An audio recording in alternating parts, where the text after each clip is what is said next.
Naibsan na ang dating nararanasang pagbaha sa loob ng West Central Elementary School kaya hindi na umano ito magiging pabigat pa sa problema ng mga guro at mag-aaral.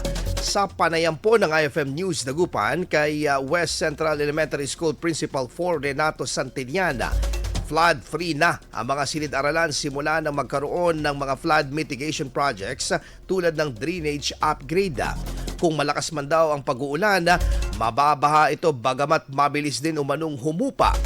Ang mga nararanasang suliranin ngayon ng ilang mga magulang, estudyante at kaguruan ay ang pagbaha sa harap ng eskwelahan lalo na sa tuwing pagsapit ng high tide bagamat inaasahan na sa patuloy na konstruksyon ng flood mitigation projects ay masusolusyonan na ang nasabing problema. Samantala naging matagumpay na ang pagbubukas naman ng unang araw ng klase sa West Central Elementary School kung saan nasa 1,000 at 700 ang inaasahang bilang ang enrollees ngayong school year 2025 to 2026.